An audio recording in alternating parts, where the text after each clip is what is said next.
Good morning students, myself Deepak Verma. तो पिछले video में मैंने आपको बताया था goods use for personal purpose, मतलब ड्राइंग्स वाले केस में बता देता। तो यही है goods use other than sales, या कह दो गुड्स यूज इन बिजनेस। तो जब भी हम बिजनेस में सेल्स के अलावा अदर चीज़ करेंगे, ड्राइंग वाला मैटर भी वैसे अदर देन सेल्स में ही आता है, लेकिन उसको एक अलग से मैंने लेके बता दिया था, और वो उसका मतलब तो हेड था goods use for personal purpose. ये है गुड्स यूज इन बिजनेस या goods use other than sales. तो देखिए क्या क्या हो सकते हैं।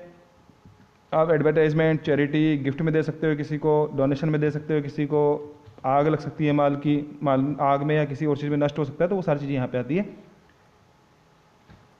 तो एक इंश्योरेंस क्लेम अकाउंट आएगा, तो फायर लॉस बाय फायर वाली चीज़ें वहाँ पर आएगी, मतलब जब आग लगने वाली है ऐसी स्थिति आएगी, तो उस चैप्टर में हम अच्छे से देख लेंगे। फिलहाल जो अपने पास मोटे तौर पे है वो है अदर देन यूज में एडवर्टाइजमेंट, चैरिटी और गिफ्ट, यहाँ पर अच्छे से देखेंगे। एंट्री जब भी अदर्स यूज होता है गुड्स का, तो एक बात हमेशा दिमाग में रखने की, टू परचेज तो फिक्स है और ऊपर वाला रीजन फिक्स आ जाएगा ऊपर। जैसे पिछली बार ड्राइंग था, तो ड्राइंग आपने बिजनेस में यूज किया तो एडवर्टाइजमेंट, फ्री सैंपल में किया तो एडवर्टाइजमेंट, या goods use for free sample होगा, वो चीज़ें होगी अपने पास। तो यहाँ सारी चीज़ें अपने पास इस तरह से आ जाएगी। तो देखिए, it is a kind of the advertisement when goods in which a traders deal are distributed among values customers as free samples as publicity of the products. कई बार कहता है ना, ये हमारी एक नई सुपारी आई, ये लो हम फ्री में लीजिए, रिन के 1-1 रुपये के पाउच हम बांट रही जगह जगह बांट के, ये लो फ्री में, ताकि हम एक बार यूज करके देखो कैसा है। पैसा नहीं ले रहे हम किसी से भी, तो क्या बनाने में पैसा नहीं लगा तो उससे फ्री सैंपल में बांट रहे, तो वो वाली चीज़ें होती है। जैसे एक एग्जाम्पल देके दिखाऊँ, आप जाके कहते हो यार ये चाय पत्ती आई है आपकी बार हमारे पास, ये देखो थोड़ी सी आप लेके जाके देखो, बहुत अच्छी है, पसंद आएगी पक्का, डेफिनेटली आप खरीदो मत, ले जाओ और इसे यूज करके देखो। तो मेरे पास फ्री में तोड़ना आई थी, मैंने तो यूज किया।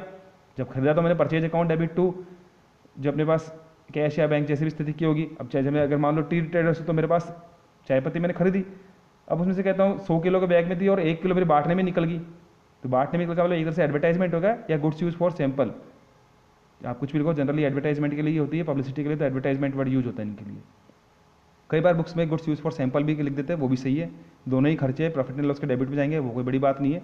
तो यहाँ पर ये चीज़ आएगी, this result in the reduction of the stock of traders, इससे उसका माल कम हो गया। For giving effect to the following adjustment at will be passed, मैंने बताया था कोई भी रीजन हुआ तो 2% ऊपर रीजन आ जाएगा। जैसे मान लो माल एडवर्टाइजमेंट हुआ तो एडवर्टाइजमेंट अकाउंट डेबिट, माल दान में दे दिया तो चैरिटी अकाउंट, डोनेशन में तो डोनेशन अकाउंट, गिफ्ट में दिया तो गिफ्ट अकाउंट, और 2 परचेजेज अकाउंट, ये चीज़ होगी अपने पास यहाँ पर।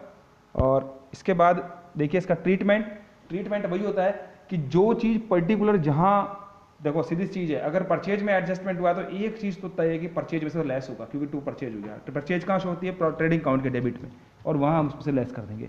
फिर जो पर्टिकुलर खर्चा उसके अंदर ऐड करके दिखा दो, और वो खर्चा नहीं तो डायरेक्टली आप करके दिखा दो। जैसे मान लो चैरिटी पहले से दे रखी थी 1000 रुपये, बाहर दे रखा है कि 500 रुपये का माल चैरिटी में दिया, तो उसकी एंट्री नहीं है, तो आप 1000 में 500 रुपये जोड़ के दिखाओगे, और ऊपर अंदर चैरिटी नहीं तो सीधे 500 दिखाएंगे। तो इसका मतलब 2 जगह एडजस्टमेंट होगी, एक परचेज जहाँ पर दिखाई जाती है, मतलब ट्रेडिंग अकाउंट के डेबिट में परचेज में से लेस करके पर्टिकुलर अमाउंट को, दूसरा प्रॉफिट एंड लॉस के अंदर पर्टिकुलर हेड के अंदर ऐड करके, और ऊपर हेड है ही नहीं है तो हम डायरेक्टली उसे शो करके दिखाएंगे। तो ये था इसका एक ट्रीटमेंट। तो जनरली मोटे तौर पे ये चीज़ हो गया है। फिर भी एक एडजस्टमेंट और है, वो मैं आपको बताना चाहूँगा।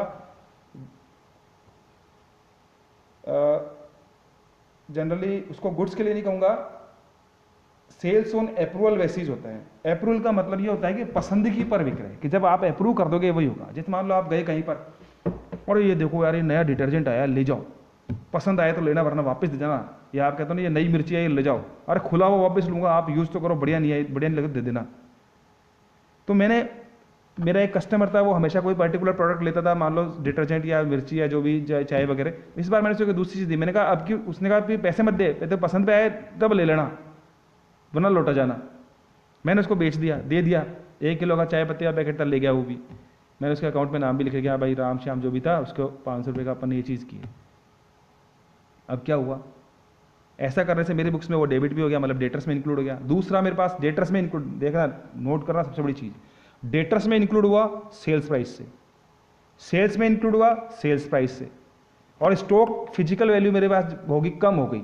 फिजिकल वैल्यू का मतलब क्लोजिंग स्टॉक जो मेरा होगा उसका फिजिकल वेरिफिकेशन होगा, तो उतने रुपए से मेरा परचेज प्राइस से, परचेज प्राइस का मतलब उसकी परचेज यूज गलत कर रहा हूँ मैं, कॉस्ट बोलेंगे, क्योंकि परचेज के अलावा भी बहुत सारे एक्सपेंसेस हो सकते हैं जो उस पर चार्ज किए गए हो, तो उसकी कॉस्ट प्राइस पे मेरे पास हो गया था। इसका इफेक्ट 3 जगह हुआ कि जैसे मान लो थोड़ी देर के लिए हम ये मान लेंगे कि हमने उससे पसंदगी पर बेचा, उसने अप्रूव ही नहीं किया, नहीं आया पसंद ले ले, और इस साल मैंने सेल्स दिखा दी तो मेरा प्रॉफिट बढ़ गया, जबकि वास्तव में वो मेरे को 31 मार्च हो गई थी और वो उसने कोई जवाब नहीं दिया यस यो नो, और 15 दिन बाद कहता है पसंद नहीं आई, ये ले तेरा माल। तो अगले इस साल में मेरे काउंट भी होगी और वो सेल्स भी नहीं हुई। तो देखो पहला तो इसका इफेक्ट क्या है, पहला इफेक्ट है डेटर्स के अंदर शामिल है, सेल्स प्राइस के अंदर, सेल्स के अंदर शामिल है, सेल्स प्राइस के अंदर। तीसरा, इस कारण से मेरा स्टॉक कम बोल रहा है, कॉस्ट प्राइस। तो इन तीनों का हमें एडजस्टमेंट करना होगा। तो देखो एंट्री तो बड़ी सिंपल है इसकी। मैंने जब माल दिया था तो एंट्री उसको सेल्स क्रेडिट करके कर दी थी, तो एंट्री क्या आती है, debtors account debit to sales. तो उल्टी एंट्री कर देनी है, sales account debit to debtors. अब जैसे सेल्स डेबिट हुआ था मतलब सेल्स को लेस करो, सेल्स कहाँ से आती है, ट्रेडिंग अकाउंट के क्रेडिट में, तो से पर्टिकुलर सेल्स में से हम लेस करके दिखा देंगे, टोटल सेल्स में से पर्टिकुलर सेल्स को, जो ये पसंदगी पर विक्रय वाली थी, अप्रूवल थी, ये लेस हो जाएगी।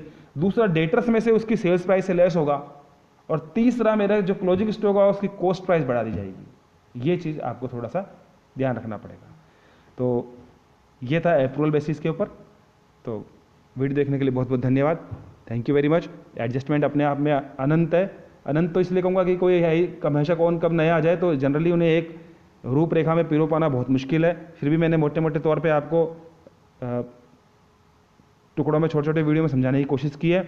आपको जिससे क्वेश्चन है इसकी थ्योरी पढ़नी है, कोई प्रॉब्लम आए डिस्कस करनी है, और मतलब थोड़ी सी मेहनत करनी है, ताकि जो हमारा ये लॉकडाउन वगैरह से जो पीरियड में हम डिले हो गए या काफ़ी समय तक स्टडी से दूर है, तो हमारा एक वापस रिवाइज हो जाए।